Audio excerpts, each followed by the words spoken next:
Vale, creo que esto ya está grabando. Perdón que compruebe. Sí, vídeo y sonido puesto. Y pues, muy buenas tardes a todos, que entiendo que todos los asistentes verán la sesión de manera online, o sea, de manera diferida, perdón, de manera online, el martes es online, perdón, de manera diferida. No sé en qué momento lo veréis, pero bueno, siendo hoy día 19 de noviembre, quería desearos unas felices fiestas, una bonita Navidad. Espero que todos de una u otra manera puedan descansar en sus casas con sus familias. Y nada, pues que lo dicho, ¿no? Que felices fiestas. El tema que nos ocupa hoy tiene íntima relación, o al menos están englobados dentro de la misma teología o sindromología, ¿no? Si queremos decirlo, ¿no? Es el tema de la linfohistiocytosis hemofagocítica. Es el tema 15 que está englobado dentro de la asignatura Tumores Sólidos 2. Yo soy, yo soy Iván López Torija, trabajo en la unidad de hemato-oncología del Hospital de la Santa Creu y Sant Pau, responsable de la unidad de trasplante pediátrico de este centro. Y nada, aquí tienen mi contacto por si surgiera alguna duda en el desarrollo de la clase cuando la vean después de manera indeferido, pues no duden en contactarme, que estaré encantado de ayudarles en la medida de lo posible. Si no sé, pues lo busco. Mm, bueno, igual el lunes me toca la lotería y ya no contesto, pero normalmente tengo una tasa de respuesta relativamente rápida al correo, ¿vale? Recordar, recapturar un poco esta diapositiva de la clase previa. Recordad la diapositiva esta de la clase previa, ¿no? Porque todo esto que vamos a hablar tiene mucho que ver con el sistema mononuclear fagocítico, con el papel en la regulación inmune de monocitos, macrófagos y histocitos, ¿no? Y células dendríticas de médula ósea y tejidos. Si recordáis, ¿no? Hablamos, ¿no? La semana pasada, o sea, perdón, el lunes, este mismo lunes, ¿no? De estos síndromes o de estas patologías, ¿no? Que afectaban a los histocitos. Y decíamos, ¿no? Que nos íbamos a centrar en estas dos, la histiocytosis de células de Langerhans, que vimos el lunes en el tema 14, y la linfocitosis hemofagocítica HLH, el síndrome hemofagocítico, ¿no? Que veremos durante la clase de hoy. En cuanto a puntos a tratar, esta clase será más lenta. He de reconocer que he tenido que frenarme en algunos puntos para no pasarme el tiempo, porque la verdad es que es un tema del HLH que sí que me apasiona. Hablaremos un poco de la etiología, de la fisiopatogenia, ¿no? De qué está englobado dentro de esta linfohistiocytosis. Hablaremos un poco de la clínica, del diagnóstico de esta entidad, ¿no? Y del tratamiento. Hablaremos de los tratamientos clásicos y posteriormente dedicaremos un poco de tiempo, ¿no? A algunas novedades, ¿no? En un base de estas características sobre el tratamiento, ¿no? Más dirigido, más a nivel fuera de quimioterapia de esta entidad. Así que sin más, en cuanto a etiología y fisiopatogenia, la primera vez que hablamos de esta entidad, la primera descripción clínica llamada por entonces reticulosis hemofagocítica familiar, fue en el año 1952. Durante muchísimo tiempo se consideró una entidad absolutamente rara, infrecuente, que afectaba exclusivamente a población pediátrica, cosa que ya se sabe que no es cierto, y de muy mal pronóstico. ¿Vale? Con las primeras alteraciones, la primera identificación de las alteraciones genéticas, fundamentalmente con los genes asociados a la perforina, aunque no solo, también el LIS y otros tantos, ¿no? El paradigma, ¿no? de la enfermedad un poco cambió. Y esto, pues eso, fue a finales de los años 90. Pasamos de ver esto, ¿no? Como la reticulosis, bueno, reticulocitosis, reticulosis hemofagocítica familiar, aquí hay una rata, a considerarlo un síndrome hiperinflamatorio, un síndrome de inflamación absoluta sistémica, ¿no? A considerarlo ahora como un conjunto de síntomas y signos que acaban en una vía común, que es esta inflamación, ¿no? Pero a esta vía común se puede llegar desde diferentes puntos. Ya no es solo necesario o no es necesario tener solo una alteración genética, sino que errores congénitos de la inmunidad, enfermedades autoinflamatorias, infecciones, neoplasias o el propio tratamiento con inmunoterapia. Cualquier persona que se haya enfrentado a un CAR sabe ¿no? las características de estos síndromes de activación macrofágica en contexto de la inmunoterapia, que no solo con CAR, también con otros fármacos, ¿no? También pueden desarrollarlo. Entonces hemos pasado de una entidad rara centrada exclusivamente en unas características genéticas a un conjunto de enfermedades que conllevan en esta hiperinflamación. Y esta término, o sea, a consecuencia no de este entendimiento, de esta progresión en la comprensión de la etiología y la fisiopatogenia de la enfermedad, pues también, bueno, hemos avanzado un poco en la terminología, ¿no? Desde la Oye, otra vez está el error, disculpad, desde la reticulosis familiar hemofagocítica al síndrome hemofagocítico, a la histiocitosis hemofagocítica y el momento como la conocemos ahora, ¿no? Como linfohistiocitosis hemofagocítica. Clásicamente dos distinciones, ¿no? La primaria y la secundaria. Fundamentalmente desarrollaremos la clase en torno a la primaria, pero ya veremos que esto que se ha considerado, ¿no? Un cajón estándar, absolutamente, o sea, no tiene nada que ver, ¿no? Con la concepción actual de la enfermedad, del HLH. Antes se asociaba HLH primario, aquel que tiene una causa genética, HLH secundario, el que tiene una causa desencadenante secundaria. Infección, enfermedad maligna, ¿no? O enfermedad autoinmune. ¿Vale? Pero, pues esto ya se sabe, ¿no? Que no es así, ¿no? Que aquí hay toda una serie de espectros. Y que en función del tipo de mutación que tengamos o del gen afectado, podemos tener más o menos función residual citotóxica, ¿no? Podemos tener más o menos predisposición a que este sistema inmune, ¿no? Se descontrole, como vamos a explicar después, ¿no? Es decir, que no por el hecho de ser genético tiene que ser primario, porque dependiendo, ¿no? del tipo de mutación que tengamos y del gen afectado, tendremos más o menos afectación, más o menos fenotipo. Pero es que además, ¿no? Síndromes que antes se consideraban fuera de estas entidades, como el síndrome de activación macrofágica o el síndrome de liberación de citocinas, ya se sabe que esto es también HLH, o sea que fisiopatológicamente es lo mismo. De tal manera que hemos pasado de entender o de hacer esta diferenciación clásica de HLH primario y secundario como una cuestión sindrómica cerrada y exclusiva, ¿no? A entender toda una serie de enfermedades, esto lo conocemos como primario, ¿no? Toda una serie de enfermedades genéticas que lo que te hacen es predisponer a esta situación de hiperinflamación. Ya no es primaria, secundaria, sino un continuo fisiopatológico que produce esta hiperinflamación.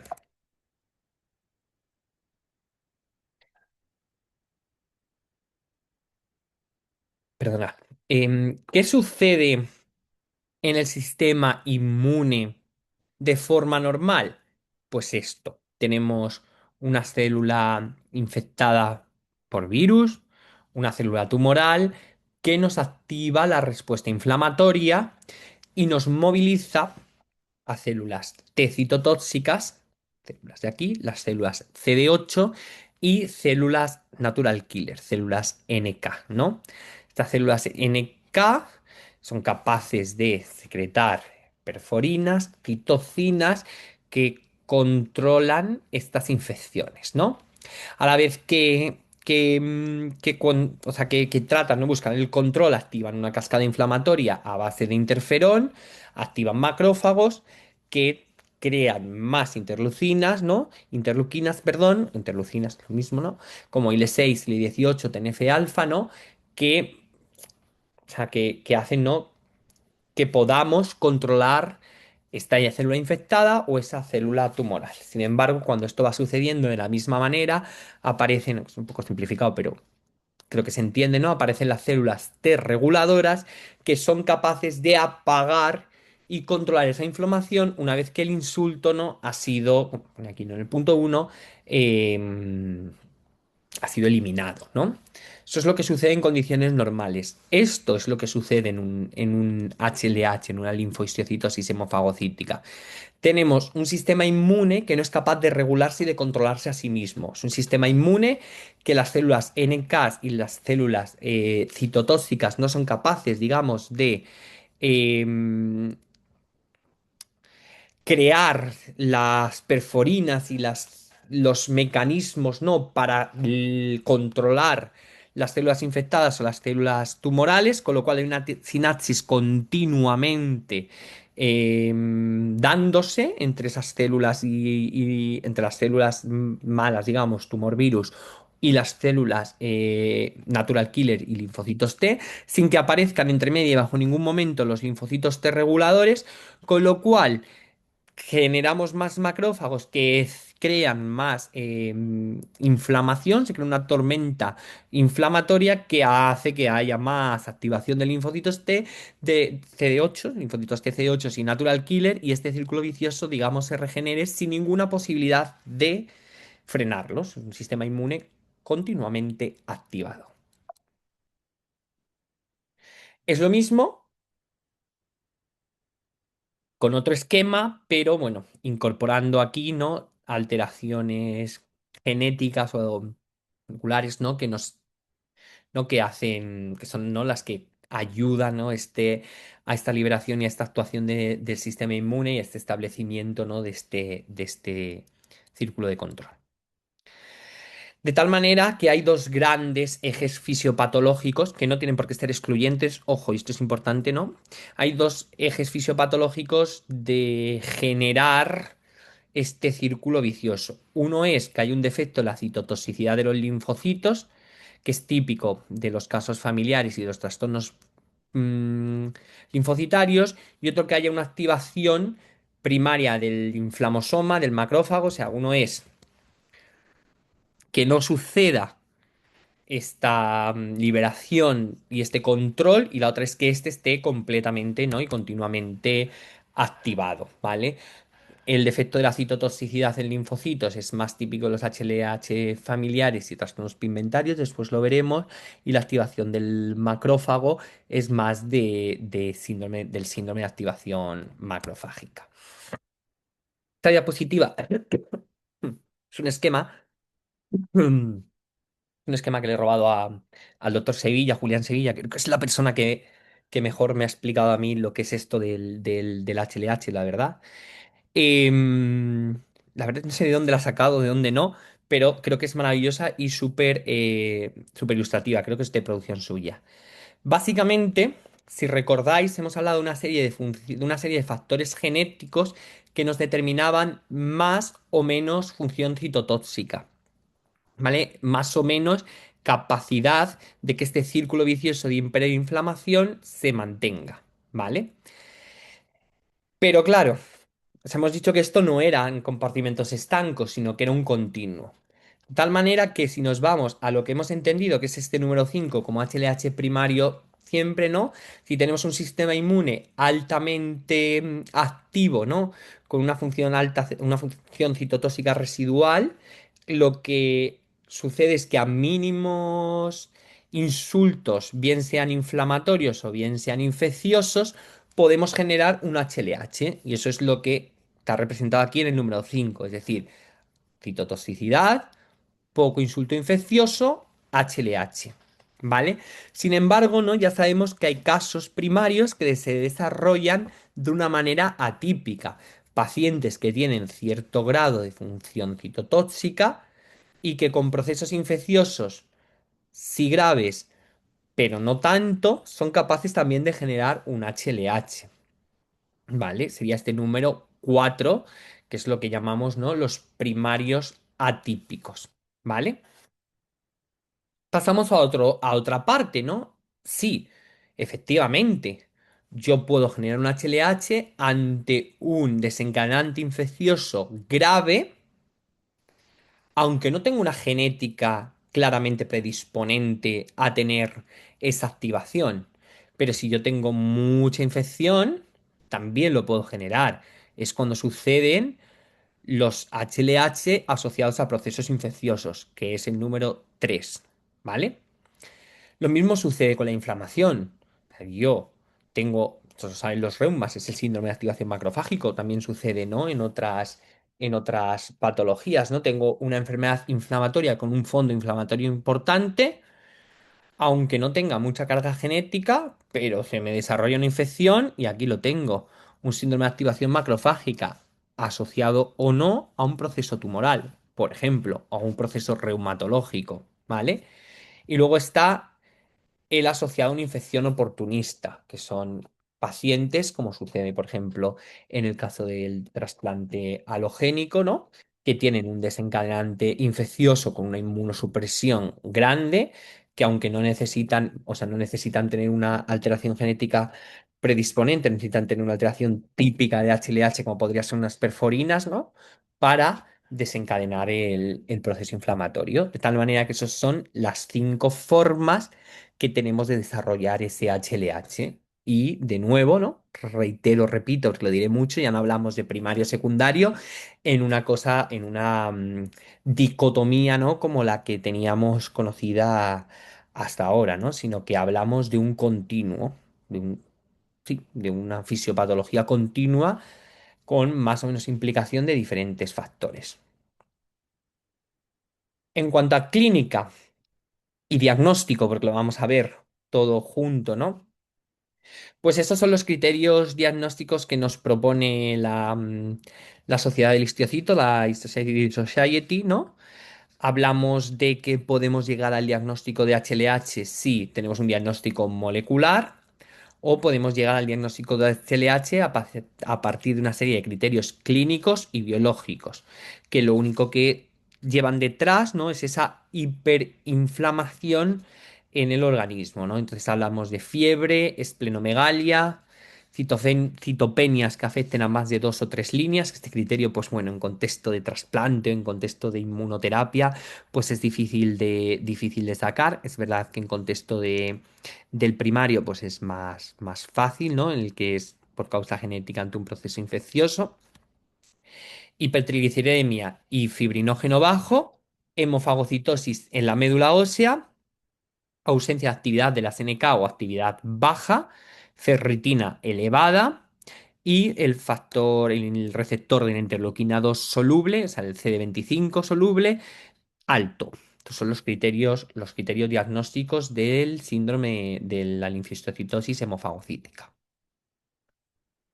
Pero claro, hemos hablado que esto es un continuo clínico y muchísimos pacientes no cumplen, incluso algunos de ellos no lo cumplirán nunca, estos 5 criterios clínicos, ¿no? Que necesitamos de los 8 para diagnosticar el HLH. Hablamos de presentaciones muy precoces, hablamos de pacientes que tienen una base genética, en casos en los que el debut es con una afectación aislada del sistema nervioso central. Esto es complicadísimo diagnosticarlo. O pacientes, ¿no? Que se diagnostican con un fallo hepático agudo como única clínica. De tal manera, entonces, ya lo hemos visto también cuando veíamos las gráficas, ¿no? Que incluso hasta un 20% de pacientes que puedan tener una causa genética tienen presentaciones incompletas o atípicas. Recordarte la gráfica, ¿no? Este número 4. Con lo cual, bueno, esto dificulta, ¿no? En cuanto a los hemofagocitos en hemofagocitosis en médula ósea, es otro criterio diagnóstico más. Es verdad que no es necesaria, o sea, no es obligatoria que esté para efectuar el diagnóstico, pero es verdad que es una cosa que tiene una sensibilidad baja y probablemente bueno, probablemente no, y una especificidad también, que incluso en fases iniciales puede estar ausente, que hasta más de 7 días de que se establezca la activación macrofágica pueden no verse histocitos en médula ósea, y por supuesto no es específico de esto, de tal manera que su presencia no confirma por sí sola el diagnóstico, pero es que esa ausencia tampoco lo excluye.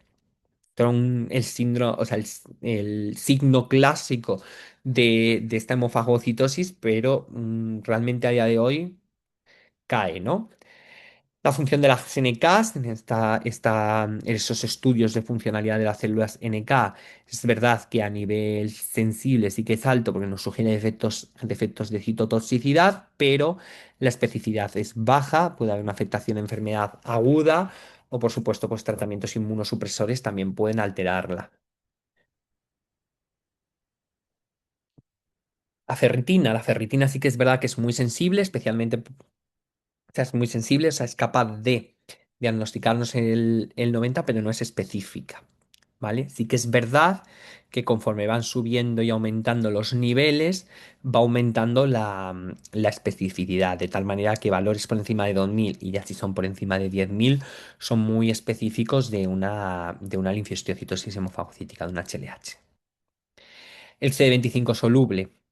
El receptor de la interleuquina 2 soluble, pues refleja la activación de estos linfocitos T. Está presente en los pacientes, hasta el 97% de los pacientes del estudio HLH 2004. Pasa que es verdad que también puede elevarse en linfomas, puede haber hemofagocitosis o HLH en contexto de linfomas, ¿no?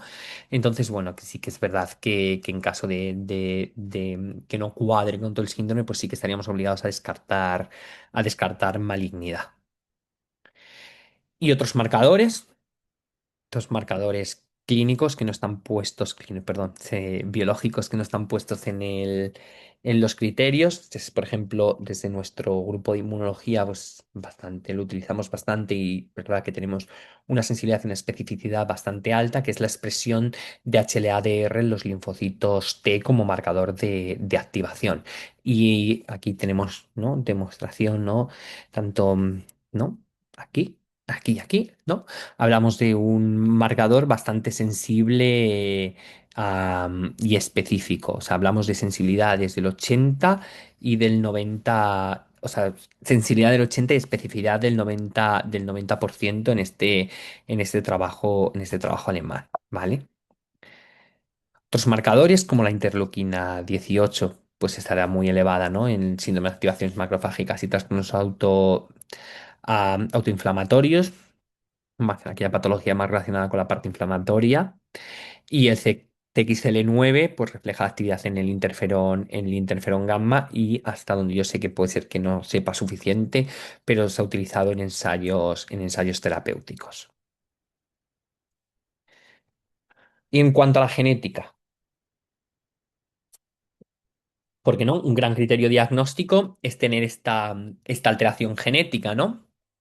Saber y explicar e insistir en esta visión dicotómica clásica de primaria genética, secundaria, virus, tumor o causa secundaria inflamatoria, a ese continuo clínico que implica en este momento el HLH. Es decir, la causa genética no se limita exclusivamente a la enfermedad familiar clásica como la hemos conocido siempre. ¿Vale? Porque errores congénitos de la inmunidad también predisponen a una activación de ese sistema inmune descontrolada que al final culmina en este fenotipo común que tiene el HLH. Y además es que esto se va ampliando cada vez más debido a tasas de secuenciación masiva y de mejor caracterización de las vías inflamatorias. De tal manera que cada vez vamos sumando más y más genes. Para muestra un botón. Los defectos de la citotoxicidad mediada por gránulos, esos defectos, ¿no? Que no, o sea, de no producción de gránulos por estos linfocitos citotóxicos, es el grupo más estudiado y más caracterizado dentro de las HLH de causa genética, ¿vale? Em, los genes implicados afectan a la función de los gránulos o en formación o en tráfico o en exocitosis. Si recordáis ese esquema que os puse. Igual ahora os mareo un poco, pero bueno, que os puse al principio, me interesa mucho más la causa genética, ¿no? Pues aquí podemos ver, ¿no? En qué punto puede afectar, ¿no? Cada uno de esos trastornos, ¿no? Pero en definitiva, al final, la causa común de todos estos trastornos genéticos, ¿no? Es que linfocitos TCD8 y células NK no pueden inducir la apoptosis de células diana. Con lo cual, al no inducir la apoptosis de las células diana, el sistema inmune, la señal sigue activada y ese sistema inmune nos falla, hay una activación persistente del linfocito y no se puede regular ese circuito. Otras causas genéticas son los trastornos ligados al X y los que ofrecen susceptibilidad, o perdón, disculpad, favorecen susceptibilidad a las infecciones por virus de Epstein-Barr. Aquí tenéis toda una lista todo de este trabajo, os lo recomiendo, está muy bien. No me voy a meter demasiado en ellos. Este es muy clásico en el SIAP, ¿no? Con una regulación y un defecto en la apoptosis del inflamosoma, del macrófago, que lleva lo mismo, un fenotipo de activación inflamatoria exagerada. Miento porque igual el HLH en estos casos pues no depende tanto de un defecto citotóxico clásico. Perdón.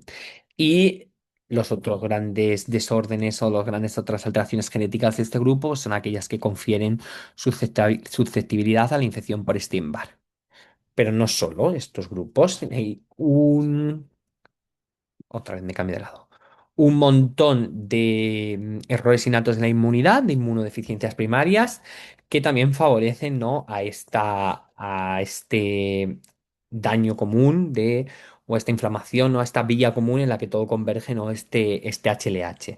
Y son unos cuantos, de la Severe Combined Immunodeficiency, desde las inmunodeficiencias combinadas graves hasta el síndrome de Dior, Wiskott-Aldrich, discratosis congénita, también puede debutar como un HLH, déficit de GATA2, muchos. Y también, no errores también de la inmunidad, sino también errores del metabolismo. Tan difícil es esto que hay grupos que han intentado validar aplicaciones, escalas, ¿no? Para ayudarnos a favorecer, o para ayudarnos, perdón, a hacer este diagnóstico. Un trabajo que ya tiene unos 10 11 años de grupo francés, ¿no? Que nos intentaban o que intentan hacer, han validado un score a partir del cual dar una puntuación que nos va a decir, ¿no? Si el paciente tiene o no más riesgo de tener esta linfocistosis, ¿no? No es el único, hay más, pero este habla de de una eficiencia, efectividad, de sensibilidad de más del 99% si a partir de todos estos criterios, sumando los puntos, superábamos los 250. Es decir, podías, ¿no? afirmar con cierta seguridad de que tu paciente tenía un HLH.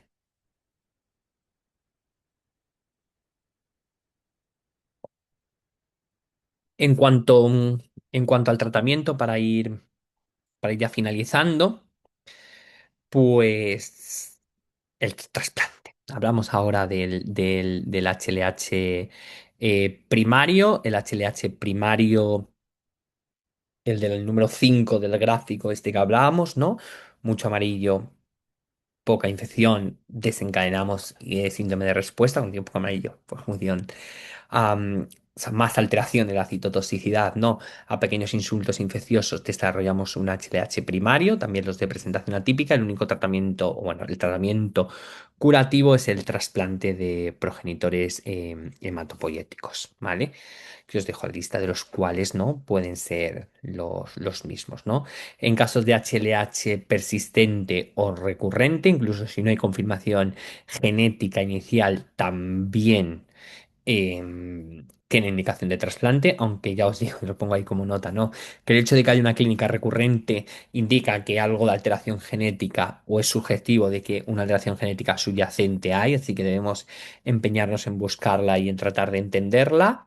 O en casos de linfocistosis hemofagocítica que no responden de forma completa al tratamiento inmunosupresor porque hay o persiste, ¿no? la inflamación activa, tienes dificultad para retirar el tratamiento o, bueno, volviendo de nuevo, ¿no? a una recurrencia muy precoz, pues también tienen indicación de trasplante. Pero el trasplante no debe realizarse, debería, porque los resultados son mucho menores, ¿no? En una fase de hiperinflamación activa. Con lo cual, tenemos que buscarnos las herramientas para tratar de controlar, no curar, sino controlar la inflamación de nuestro paciente, ¿no? Para llevarle a un trasplante. Esto es el HLH-94. Tenemos como dos grandes protocolos, el del 94 y el 2004, donde no hay otro nuevo, ¿no? Está basado el tratamiento, está basado en corticoides, ahora veremos detalladamente, ¿no? En BPSID, en etoposído y en ciclosporina y en profilaxis del sistema nervioso central. Así era el protocolo, empezaba con desatopósido y luego, ¿no? Añadía el inhibidor de la calcineurina, ¿vale? Vieron que sí, que no, eso es lo que se basaba en ese topósido y en esa dexametasona y luego empezando la ciclosporina, ¿no? Y sí que, bueno, tuvieron supervivencias del 50-55%, ¿no? A largo plazo, entonces el primario, ¿no? Muy superiores a a la historia natural de la enfermedad, ¿vale? Pero siempre y cuando luego esos pacientes no llegaran al trasplante, ¿vale? Esos son, ¿no? Los datos que presentaban de overall survival, ¿no? De supervivencias globales, ¿no? Realmente mayores en aquellos pacientes que habían conseguido llegar que es la parte de abajo, ¿no? Que habían conseguido llegar al trasplante alogénico. Pero también se dieron cuenta, ¿no? Que el protocolo tenía ciertas limitaciones, algunas de ellas condicionadas por ese inicio tardío de la ciclosporina, porque, bueno, se vio que había un control inflamatorio que podía ser incompleto en algunos de los pacientes, aumento o recaídas durante el tratamiento inicial, ¿vale? Con una mortalidad precoz alta en las primeras semanas, ¿no? Con una afectación neurológica, una afectación del sistema nervioso central frecuente, sin que hubiera una estrategia o sin que el protocolo nos diera una estrategia intensiva inicial, ¿no? Y bueno, pues no diferenciaba bien este continuo, ¿no? Que hablábamos de la enfermedad, no se ajustaba bien a la heterogeneidad biológica real de esta patología. Y se diseñó el otro protocolo, el que tenemos actualmente, no el 2000, el HLH 2004, con dos grandes novedades, ¿no? La ciclosporina desde inicio muy precoz y el mayor control precoz del sistema, también del sistema nervioso central, ¿vale? Buscábamos con este inhibidor de calcineurina suprimir la activación de los linfocitos desde mucho antes para prevenir que hubiera una reactivación precoz. Manteníamos el fármaco Princes, digamos, en el HLH, que es el etopóxido, que ya había demostrado eficacia asociado a la dexametasona en el protocolo anterior, pero reforzábamos la idea de una inducción muy potente para preparar al paciente para ese trasplante alogénico con el menor grado de activación posible, ¿no? Y atendiendo mucho, ¿no? Como decíamos, a ese sistema nervioso central. Y los resultados, ¿no? Aquí lo vemos, aumentaron, mejoraron, ¿vale? Mejoraron en los pacientes que en general y también en los pacientes que se llevaban al trasplante, ¿no? Aquí vemos la línea roja, los resultados del HLH 2004 versus los del 94. Consiguieron supervivencias globales mejores que con las del protocolo previo.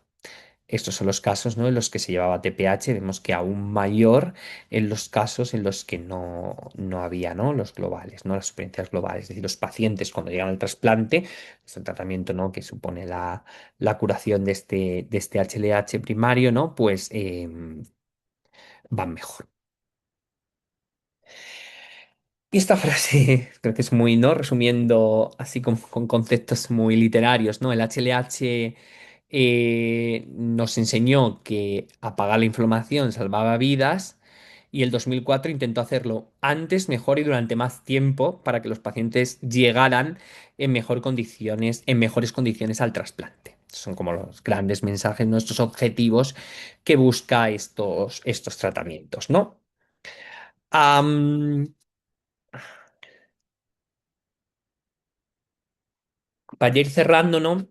Vamos a hablar de los fármacos clásicos primero y luego de alguna novedad o de algún fármaco no más nuevo, pero entender un poco este esquema en este proceso de activación de los CD8 y de los macrófagos, dónde actúa cada uno de los elementos, ¿no? Bien, esteroides fármacos clásicos, ¿no? Como el etopósido, la timoglobulina o el alemtuzumab, que actúan a nivel de los linfocitos T, y luego, ¿no? Todos los fármacos más dirigidos a bloqueo de las vías de interleuquina. Podría ser la anakinra, ¿no? O los inhibidores de JAK, que ruxolitinib, al que luego le dedicaremos un ratito, ¿no? Por cuestión temporal tampoco me puedo meter en todo lo que hay, en todo lo que está aprobado, ¿no?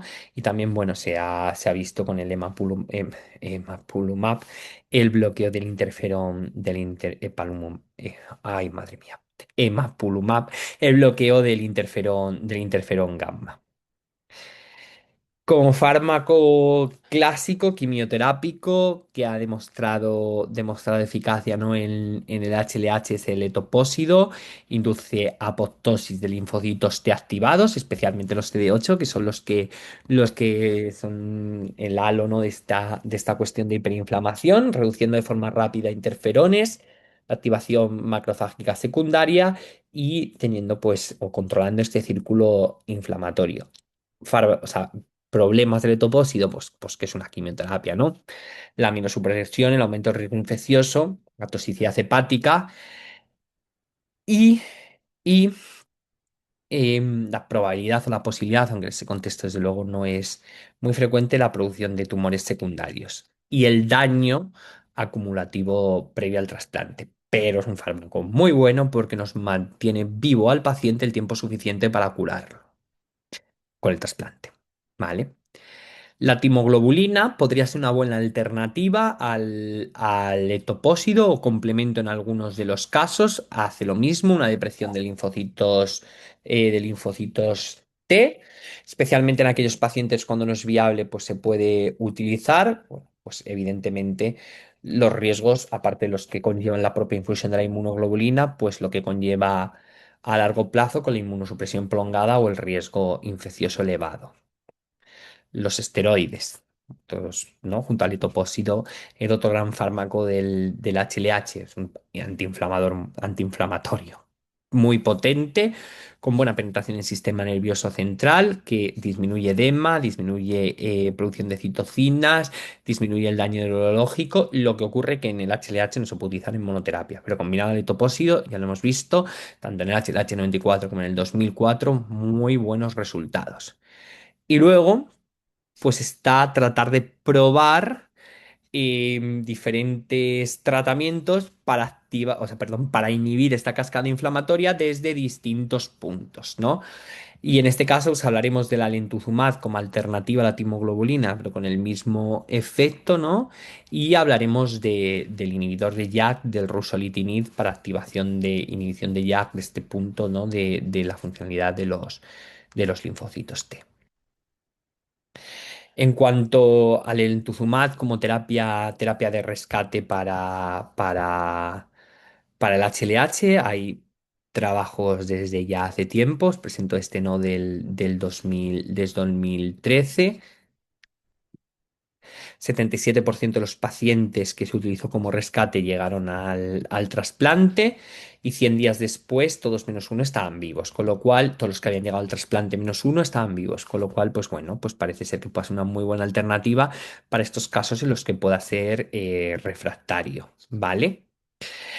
No me puedo detener mucho, mucho más en este tipo de fármacos. Quiero dedicar los últimos, sí, 4 o 5 minutos que me quedan de la clase al ruxolitinib. Quien tenga más contacto, haya tenido más contacto con el trasplante, este es un fármaco que es un inhibidor de JAK-STAT, que es uno de los puntos esenciales de activación de toda esta cascada inflamatoria, de tal manera que reduce especialmente linfocitos T, aunque también macrófagos, que secundariamente lleva a la disminución del interferón gamma y de otras citocinas que puedan ser dependientes de esta vía, ¿no? De tal manera que va directamente, ya no va a la célula, ya no va al linfocito, ya no va al macrófago, sino va al punto de amplificación de esta señal inflamatoria para tratar de apagarla. Hay ensayos clínicos, no de ahora, que a veces van mejorando más, ¿no? Que sabemos que mejora supervivencia, reduce citopenias, disminuye la ferritina, y disminuye la citocina, controlando esta activación macrofágica y permitiendo llegar al trasplante. Esto no es nuevo, ya venimos hablando desde el año 2017. Os voy a presentar dos trabajos. Este, ¿no? Que fue de las primeras, de los primeros, o primeros que yo conozco, ¿no? En publicarse o en hablarse, ¿no? De la eficacia del ruxolitinib para este tratamiento. Y luego otro más nuevo. Este es un paciente de 11 años, como vemos en la gráfica C, en la que nos presenta la ferritina y la proteína C reactiva. El etoposide y la dexametasona, también en esta no fueron suficientes, ¿vale? Y el ruxolitinib consiguió disminuir y controlar esta inflamación. Aquí lo podemos ver. Bien, se utilizó un inhibidor de interleuquina 1, el anakinra. Pues, ¿no? Cómo bajan los parámetros biológicos y clínicos de este enfermo, ¿no? Este enfermo que fue un superviviente, o sea, sobrevivió, ¿no? Al trasplante haciéndolo con treosulfán. Este trabajo, o sea, más moderno, más moderno, no sé decir, más nuevo, ¿no? O más cercano en el tiempo, en el que ya se tratan 52 pacientes con una linfostiocytosis que cumplían los criterios del HLH 2004 y ya no se utilizó el ruxolitinib en casos refractarios, sino con primera línea sin quimioterapia inicial durante 28 días. Y se medía la respuesta a los tres, en el día 3, 7, 14 y 28. Si la respuesta era favorable, se continuaba con Ruxo. Si no era favorable, pues ya se añadía este tratamiento, etopósido, corticoides u otros según la etiología. Y aquí lo que se vio es que había una respuesta muy precoz, menos de 3 días en pacientes en los casos respondedores, ¿vale? Con unas tasas de remisión completa a los 28 días de hasta el 42% y al final del tratamiento de hasta el 73%, con una supervivencia global al año de 86%. Un fármaco que además se tolera muy bien y tiene muchísima menos toxicidad que el etopósido. Por supuesto, en los casos de HLH con causa genética primaria, los que hemos visto, ¿no? Que tiene indicación de trasplante, no lo sustituye, pero te permite llegar al trasplante en buenas condiciones. ¿Vale? Estos son los resultados explicados, ¿no? De respuestas de remisiones completas, que son las verdes. Y aquí están, ¿no? Las supervivencias globales de los pacientes que respondían en verde, que respondían al ruxolitinib de forma favorable y los que no respondían. De tal manera que ya se empieza a hablar, aunque no está estandarizado, de la posibilidad de que no, el ruxolitinib sustituya al etoposide para el tratamiento de esta enfermedad. Este trabajo es del año 2025. Em, Aún así, no es un fármaco que todavía no esté estandarizado su uso en el HLH. Termino ya. He estado bien, me ha estado bien al tiempo. Em, 6 conclusiones que ya las hemos estado hablando durante la charla. El diagnóstico del HLH es complejo. Debemos entender la enfermedad no como una dicotomía entre primario y secundario, sino como un continuo, ¿no? Fisiopatológico que más o menos afectación genética ante más o menos insulto inflamatorio o infeccioso puede generar la enfermedad de la misma manera. Debemos tratar de estudiar, ¿no? Esas causas genéticas porque sí que cambia el manejo para tratar de llegar al trasplante. En cuanto al tratamiento, el etopósido es el medicamento asociado a corticoides clave en la enfermedad.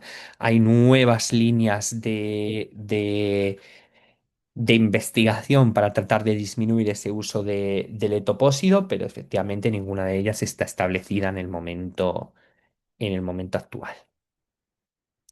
Aquí os dejo bibliografía y con esto pues termino la clase. Estoy a vuestra disposición para que me consultéis cualquier cosa que necesitéis por correo electrónico. Y lo dicho, os deseo una feliz Navidad, unas felices fiestas, un buen descanso y ánimo a todos con el máster. Un saludo.